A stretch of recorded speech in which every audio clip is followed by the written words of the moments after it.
Gracias, buen día para todos también allí en el piso. Bueno, estamos aquí en Santa Fe porque ayer se vivió la apertura de este año electoral 2025, que ha dejado muchas cosas, me parece, para debatir y para analizar, sobre todo con relación a la participación de la gente, que fue muy poca. Exactamente el 55% del padrón electoral que estaba habilitado para votar fue el que participó ayer de 2.800.000 más o menos santafesinos que podían ir a las urnas que estaban habilitados para poder emitir su voto.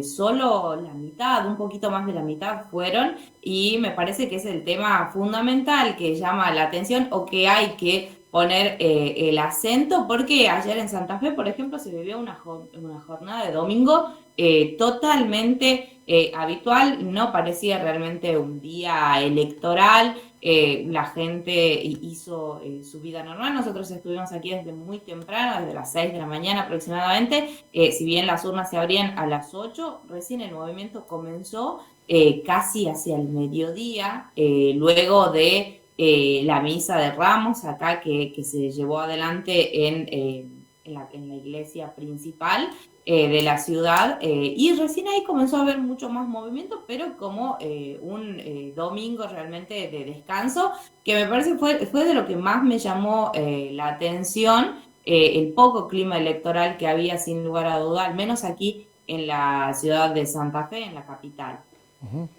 Ahora, decime, estamos hablando que el 45% no fue a votar.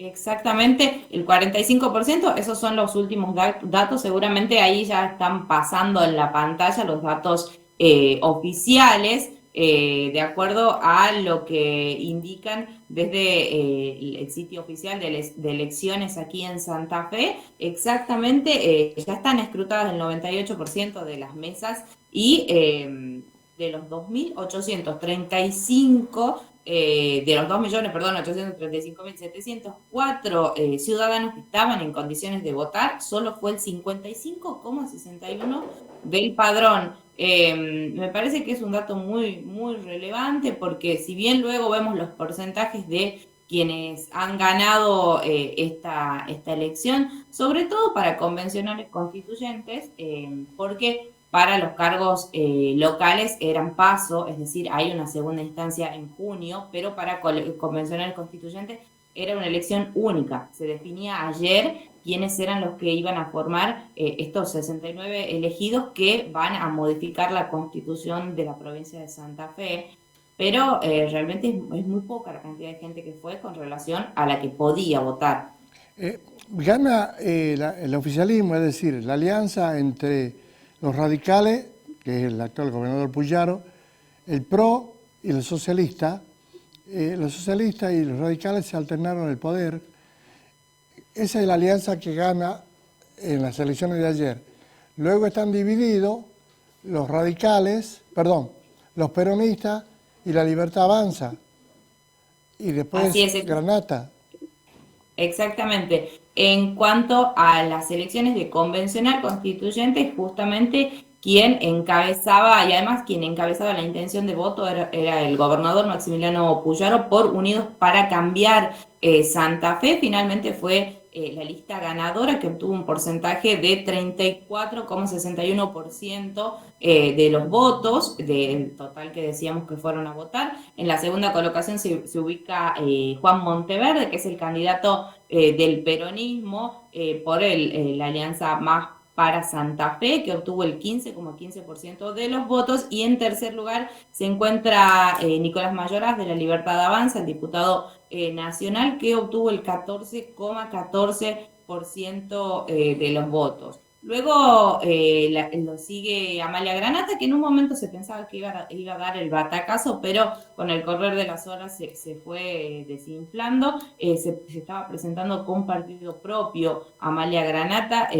Somos Vida y Libertad se llama su partido, aquí en la provincia de Santa Fe. Obtuvo la cuarta colocación con un porcentaje de 12,35 votos. Luego Marcelo Lewandowski de Activemos, quien había sido candidato también en las elecciones del 23 a gobernador, obtuvo 8,44% de los votos. Y aquí un real batacazo, estoy hablando de la Locomotora Oliveras, de Alejandra Locomotora Oliveras, que obtuvo el sexto lugar con el Frente de la Esperanza, con 5,60% de los votos, pero que logró ingresar a ser convencional constituyente y va a formar parte de estos 69 convencionales que van a modificar la Constitución.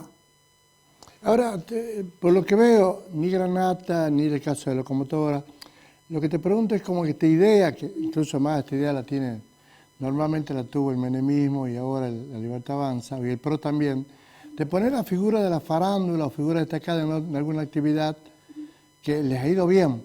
En algunos casos no fue bien, pero acá en este caso no se está viendo que le da buen resultado. La verdad que me sorprendió mucho acá hablando con gente y con algunos colegas en Santa Fe.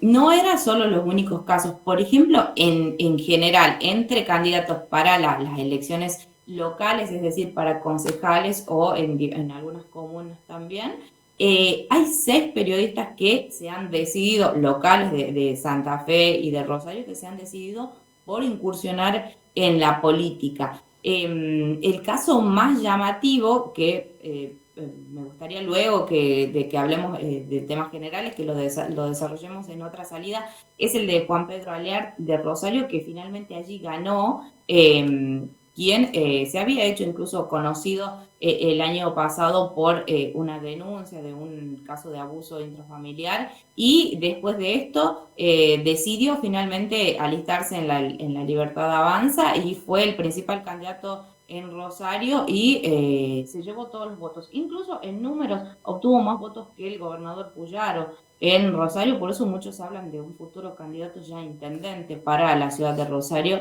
por la Libertad Avanza. Pero hablando en sí, en general, y sobre todo de los candidatos a convencional, en general se dio lo que se esperaba en las últimas encuestas y sondeos que se habían dado acá en la provincia. Se hablaba de que había una clara tendencia a que el gobernador Maximiliano Puyaro obtuviera la mayoría de los votos, y quizás el tema era quién disputaba el segundo lugar. Me parece que se esperaba un poco una mejor elección quizás de Amalia Granata. Muchos la ubicaban como en un segundo lugar, finalmente no pasó y fue muy parejo el segundo puesto entre Monteverde y Mayoraz de la Libertad Avanza. Pero es muy significativa la presencia de personajes que son conocidos aquí, tanto en Santa Fe como en Rosario, que son las dos ciudades principales acá, que han decidido incursionar en la política. Otro dato que me parece muy importante de Pero destacar. un segundo, antes de ir, después lo vamos a ampliar. ¿Quiere decir que en Rosario gana la Libertad Avanza? Sí, porque tenía, Juan Pedro Alear tenía una doble, se presentaba para los dos cargos. Por un lado también como candidato a concejal, pero también para entrar como constitucionalista por distrito, porque había por distrito único, pero también departamentales. Entonces él, con la cantidad de votos que obtuvo, también logró ingresar como constituyente, y por la cantidad de votos que obtuvo, ya se habla incluso una de las principales candidatas de la Libertad Avanza a nivel nacional, una de las diputadas nacionales, incluso Mayoraz, todos insinuaron que de alguna manera está surgiendo un candidato para ser en el futuro, ¿por qué no?, intendente de Rosario de la Libertad Avanza.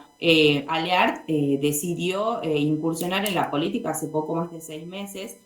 No tiene una gran carrera política, y como mencionábamos antes, era conductor de noticiero acá en la provincia de Santa Fe, exactamente en la ciudad de Rosario, de uno de los medios más populares.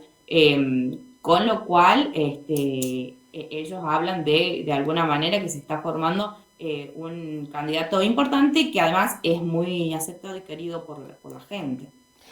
Mariana, volvemos a ver un rato para que hablemos más de este candidato, porque de esta manera te das cuenta, a nivel provincial gana un candidato mucho más popular, pero a nivel de Rosario, es como si fuera en San Miguel de Tucumán, gana la Libertad Avanza. Y en este vamos a, después dame más detalles. Sé que lo apoya Patricia Bullrich, tiene buena llegada con Patricia Bullrich en Rosario, pero después demos mayores detalles, la edad, de hace mucho que está en el periodismo. Después hablamos de él, ¿puede ser?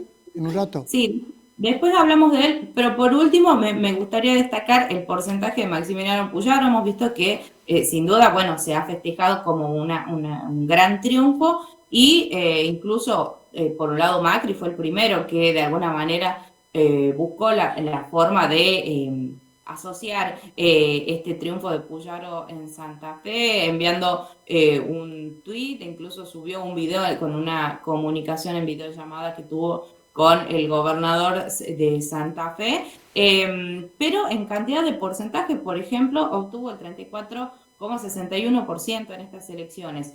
Pero en las elecciones del 23, Puyaro había ganado la gobernación con un 58,4%. La diferencia es grande y al ser él quien ha encabezado esta campaña convencional, incluso acá en Santa Fe podíamos ver los afiches con la cara del gobernador como el principal candidato de Unidos para Cambiar Santa Fe. Me parece que también habla de un deterioro en la imagen del gobernador, porque pasar de un 58 a 34 es grande, porque justamente es él el candidato. Muy bien, Mariana, en unos minutos volvemos con vos. Bien, perfecto, perfectamente. Bueno, contame un poco qué está pasando. ¿Cuál es el análisis hasta ahora? Bien, habíamos dejado pendiente en la primera salida para hablar específicamente de la situación en Rosario, que fue diferente aquí en la capital, en donde de alguna manera se esperaba el resultado en el que haya una diferencia importante en favor del gobernador Maximiliano Puyaro. En las elecciones en Rosario hubo sí triunfo de la Libertad Avanza, por un lado en las PASO para concejal, pero también como convencional constituyente, porque allí el candidato era Juan Pedro Aleart, que era de quien les hablaba en la primera salida, un ex periodista, se desempeñó en los medios de la ciudad de Rosario por lo menos hasta enero o febrero de este año, en donde decidió abandonar este rol e incursionar en la política, en las filas de La Libertad Avanza, y en su primera participación como candidato logró ganar allí en aquella ciudad con una importante cantidad de votos, superar al candidato del oficialismo y además ingresar como convencional constituyente. Va a formar parte de estos 69 convencionales que van a modificar la Constitución luego de casi 60 años. Van a modificar la Constitución aquí en la provincia de Santa Fe, lo cual sin duda es un triunfo para la Libertad Avanza, pero además muestra que si bien no es general, está surgiendo este partido y con una fuerza quizás desconocida, porque se trata justamente de una persona que incursiona por primera vez en la política e incluso en su primera prueba a nivel electoral ha demostrado que tiene convocatoria. Ahora, contame un poco de la vida de él. ¿Tenés algún dato más? Sí, bueno, Juan Pedro Aller, además de desempeñarse como periodista en un canal rosarino hace varios años, tiene 36 años, pero el año pasado tuvo relevancia importante su nombre a nivel nacional, porque había justamente en el medio de comunicación en el que trabajaba, había denunciado un caso de abuso intrafamiliar sufrido por él y por su hermana durante casi 10 años cuando eran niños, por parte de su padre y de su tío. Además de ello, de esta causa y del impacto que generó esta denuncia que realizó públicamente, luego pidió, incluso y llegó hasta la Corte Suprema, pidiendo que el caso de abuso no proscriba, sobre todo contra su tío, porque su padre, luego de que se dio a conocer todas las noticias, finalmente decidió quitarse la vida, pero que él quería que esta cuestión, tanto para buscar justicia para él como para su hermana, quienes habían sufrido esto, no proscriba y llegue a la Corte Suprema, y justamente la Corte Suprema hizo lugar a su pedido y se abrió nuevamente, se reabrió, mejor dicho, esa investigación. Allí de alguna manera tuvo relevancia nacional, si bien ya era muy conocido porque era el conductor de uno de los noticieros más importantes de Rosario, hizo que tome relevancia nacional y al lado de esto luego se vio que de a poco fue acercándose de alguna manera o estando del lado de las ideas políticas más afines al gobierno nacional y por eso justamente también el día que lanzó su campaña lo hizo en el último programa que tuvo en el noticiero en el que se desempeñaba como conductor y allí le contó a todo el público que había decidido dejar de trabajar en el noticiero porque quería comenzar a participar activamente en política y justamente como parte de la Libertad Avanza. Así que sin duda es un candidato que va a tener repercusión en el futuro, al menos es lo que esperan desde la Libertad Avanza, porque incluso entre Mayoraz y Romina Díez, quien es otra diputada de Santa Fe que es afín a la Libertad Avanza, incluso lo mencionan como el futuro candidato a intendente de la ciudad de Rosario. Falta mucho para eso, pero al menos están formando quizás un referente propio y quizás eso es lo más destacable en esta situación. Ahora, con lo que se ve es decir, Rosario va a apoyar a Libertad Avanza, pero no a Santa Fe. Exactamente, en Rosario sí se vio esta diferencia, incluso el oficialismo en Rosario quedó en tercera colocación, en segunda quedó el peronismo, con lo cual se marca una diferencia importante. Además recordemos que Rosario es la ciudad más poblada de la provincia de Santa Fe, con lo cual ahí radica también la importancia que tiene a nivel electoral y en donde prácticamente se maneja casi como una pseudo capital de alguna manera de la provincia, tiene un movimiento propio y eso implica sin duda que tenga un impacto político sin lugar a duda este resultado, más allá de que el candidato principal a convencional, que era el diputado Nicolás Mayoraz, quedó en general quedó en la tercera colocación luego de el gobernador Puyaro y de Monteverde, el candidato del peronismo. Sin embargo, esta elección en Rosario de alguna manera, por un lado, abre una luz de esperanza para la Libertad Avanza que los deja en juego y en competencia de cara a lo que viene. Te agradezco muchísimo, Mariana. Estamos en contacto en cualquier momento con vos. Así es, Gracias. estamos en contacto.